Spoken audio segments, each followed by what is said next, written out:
leaders have said, led by our party leader, Raila Amolo Odinga. Those are issues that are familiar to us.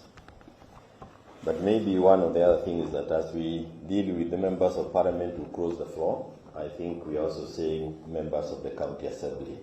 It is across everybody who has been elected on a ticket. You must remain faithful to that ticket for the term of your stay.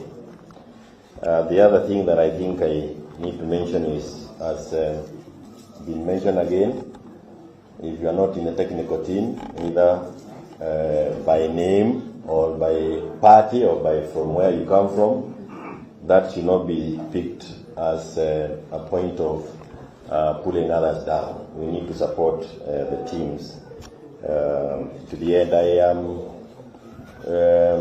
I'm seated there because that is where Uhuru was supposed to sit, and he is the one I was expected to come and talk.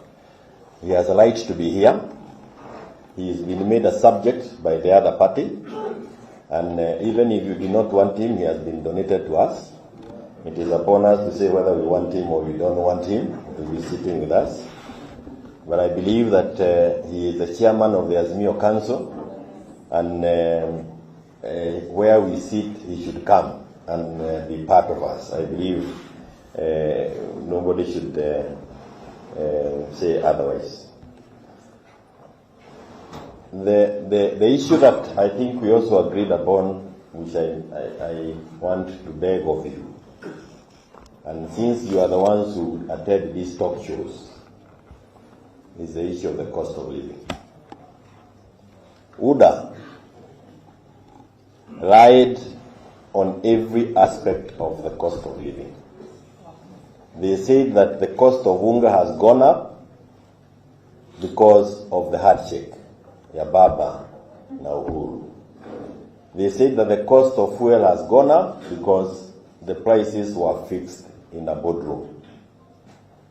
And they said that immediately they take over, na Biblia wakiweka chini, na Baba na Uhuru waondoke kwa barabara, chakula itakuwa imerudi chini.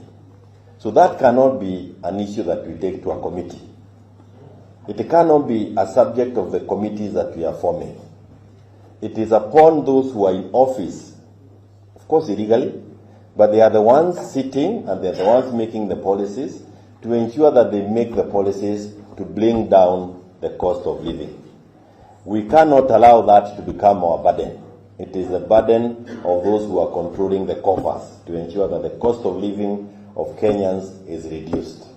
And it should be a minimum. If we cannot see them reducing the cost of living and taking steps that can reduce the cost of living, then going to the streets becomes the only option that we have. You know,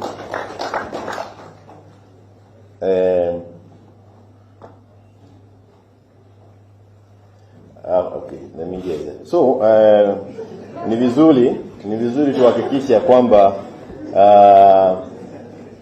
Biblia ilishuka, lakini kama ilikaa juu, Zakayo wako juu, uchuru iko juu, kila kiko. Those things cannot be part of our negotiating. They cannot be what we are going to sit and discuss. We cannot allow them to, we cannot agree to go and share in the problems that they should have solved.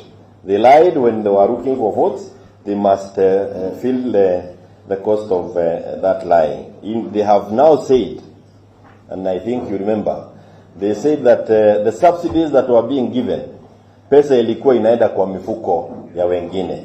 Kama ilikuwa inaenda kwa mifuko ya wengine, na ilikuwa pesa ambayo ilikuwa inatoka kwa ushuru, hizo pesa zinaenda kwa mifuko ya kina nani sasa? Si watu wapatie wa Kenya gharama ya maisha ishuke. And you must get that basic when you are going for those talk shows. If you become technical, you are selling us. I listen to some people, wanakuwa very technical. UDA does not want anybody technical. You just become naked like they are, as long as you are not insulting. But don't go and become technical in those discussions. Tell them, mulisema pesa iliingia kwa mfuko ya wengine. Sasa inaingia kwa nani? That's the language Kenyans understand. And we need the Kenyans to be with us on this journey. And as I conclude, I know also if we had done, we would also be having very many minority leaders in Jubilee. We have MCAs across the counties and are occupying minority seats. Let us bring everybody on board. Let us not recruit on behalf of UDA. When you leave a person who feels he was supposed to be here, you are literally recruiting him on the other side. I know a number of members of parliament from Jubilee misbehaved by even saying things they should not have said. But like we are saying, there are those who have actually said we were misled. Open up for them. If there was an Azimio group, get them back. Let us get as many people. Don't give them responsibility here. You may not give them the responsibility of reading us, but let us have them back on board, because it doesn't. Let me say this, because I want to say this for the record, and I want to say it for the last time. The number of votes that came from Mount Kenya to Raila Amolo Odinga. Tafadhali, kama wewe unapenda mzee, leader hiyo. Leader hiyo.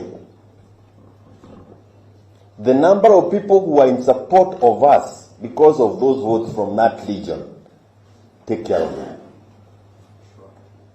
When you see me here and you see Mother, I don't know whether Mother goes through the same thing. When you see me here coming from Mount Kenya and following Azimio, you are talking of wanting to kill you with a bullet. You should know I haven't slept home for so long when we are doing these things. We are also going through very difficult times, so we also don't want to see anybody trying to squeeze us out, because we are here by choice. Tafadhali, tuheshimiane kwa imani.